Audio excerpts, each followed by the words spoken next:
4 gol tanpa balas, Jepang memasak Tunisia.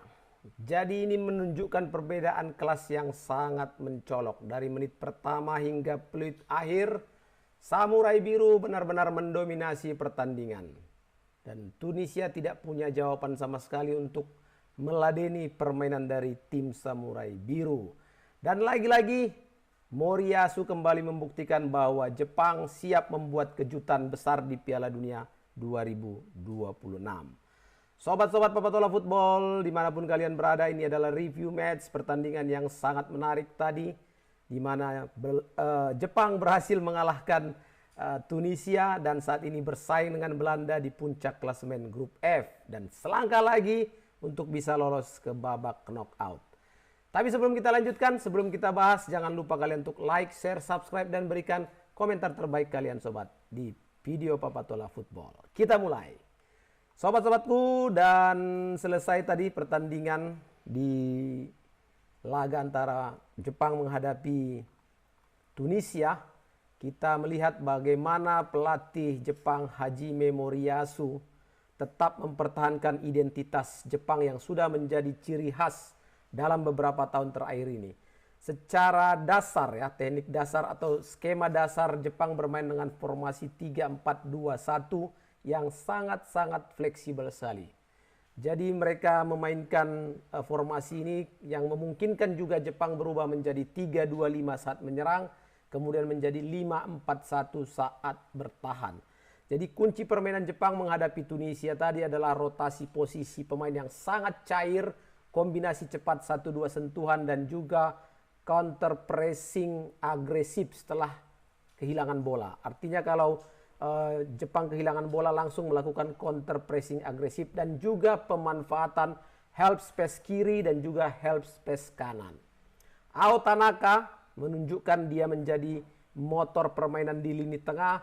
Kemudian Daichi Kamada juga bisa bergerak bebas di belakang Ayase Ueda yang berusaha terus untuk mencari ruang antar lini. Dan bagaimana pelatih Tunisia Herve Renard menyikapi ini? Kita tahu ini memang menjadi laga pertama Herve Renard ya, setelah menggantikan Sabri Lamouchi yang kemarin kalah dari Swedia dan dia harus dipecat oleh Tunisia. Tapi masalahnya Renard datang di situasi yang sangat sulit. Tunisia baru saja kalah 5-1, di mana kemudian kepercayaan diri pemain juga sedang turun. Dan di situ Renard mencoba membuat Tunisia untuk bisa bermain lebih rapat, lebih disiplin dengan blok pertahanan menengah. Tapi memang dia salah membaca karena Jepang memainkan bola terlalu cepat dalam sirkulasinya ya.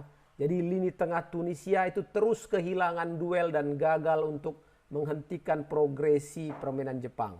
Nah akibatnya kalau yang Papatola lihat ya, pertahanan Tunisia terus tertekan sepanjang pertandingan. Di babak pertama gol cepat ya, belum 5 menit, baru menit ketiga kalau tidak salah ya. Jepang sudah menunjukkan perbedaan kualitas yang cukup mencolok. Jomplang lah kalau boleh kita bilang. Jepang begitu mendominasi bola, menggerakkan bola dengan sangat nyaman dari sisi kiri, sisi kanan, kemudian melakukan direct dan juga punya pemain-pemain yang punya kecepatan tinggi. Di sini Tunisia benar-benar terlihat sangat sulit untuk membaca pergerakan pemain Jepang yang sangat dinamis. Gol pertama lahir di menit 4 di mana Daichi Kamada melalui kombinasi permainan yang menjadi ciri khas mereka, dimulai dari serangan sisi kanan. Ao Tanaka bergerak membuka ruang dan mengalirkan bola pada Nakamura.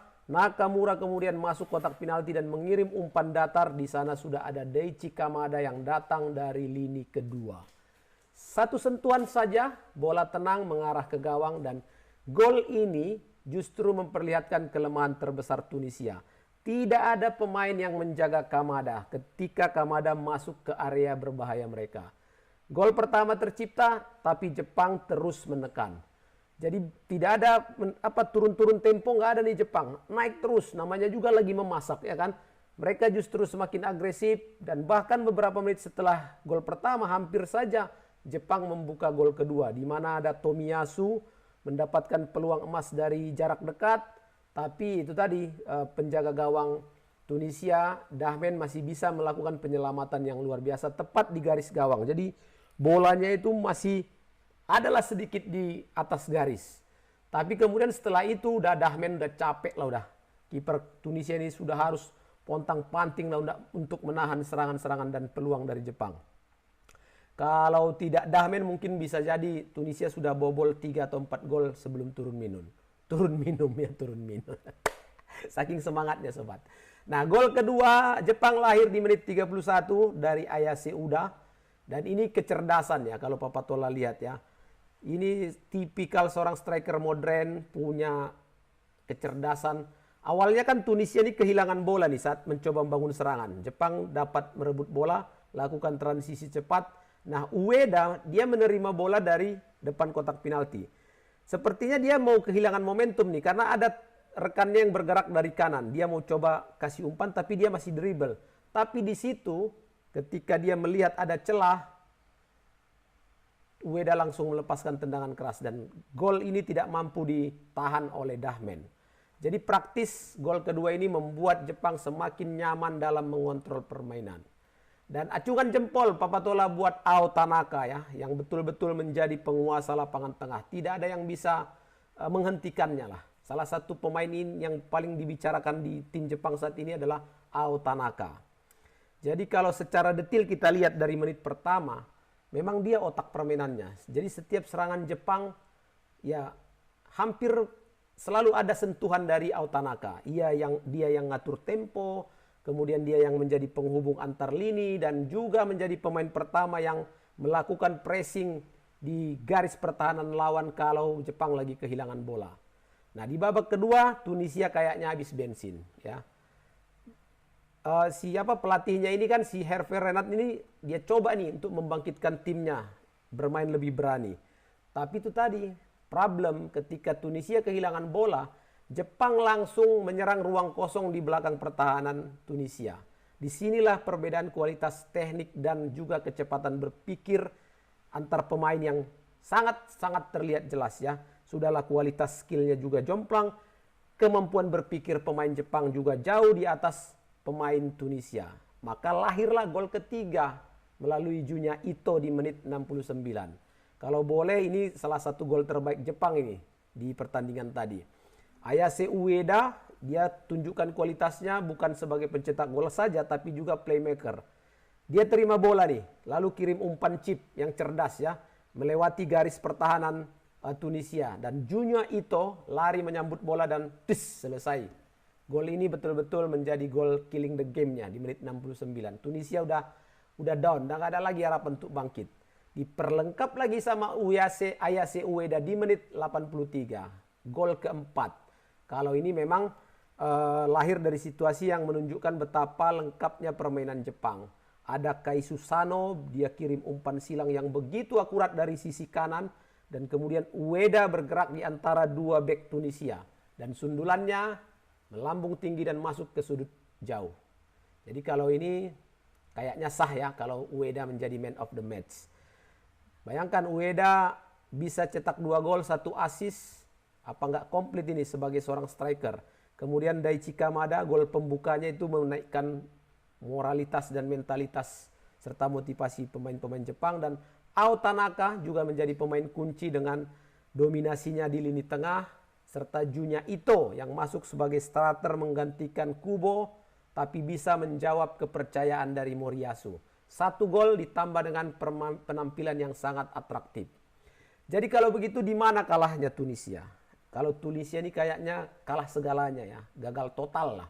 Kalah kualitas teknik, kalah lini tengah, dan juga transisi bertahannya yang buruk. Bayangkan kalau setiap kehilangan bola, Tunisia lambat sekali untuk turun ke pertahanan. Jadi di sini Jepang langsung memanfaatkan situasi ruang kosong tadi. Nah, dengan kemenangan ini apakah Jepang akan lolos ke babak knockout? Masih ada 1 pertandingan menghadapi Swedia. Tapi memang dengan koleksi 4 poin, sama seperti Belanda, posisi Jepang saat ini sangat kuat ya. Kalau mereka menang atas Swedia, lolos sebagai juara atau runner up group. Kalau imbang lawan Swedia, peluang lolosnya tergantung juga hasil Belanda lawan Tunisia. Tapi kalaupun kalah tipis, Jepang masih berpeluang lolos ini melalui selisih gol ataupun nanti melalui runner up, peringkat 3 terbaik. Jadi kalau untuk lolos ke babak knockout kayaknya Jepang punya peluang yang besar. Dan Jepang menurut kesimpulan Papatola di pertandingan tadi, begitu juga berkaca dari pertandingan menghadapi Belanda, Jepang tampil seperti tim yang memang sudah matang dan siap bersaing di level tertinggi Piala Dunia 2026 ini. Mereka bisa bermain cepat, efisien, disiplin, dan hampir tidak memberikan kesempatan bagi lawan untuk berkembang.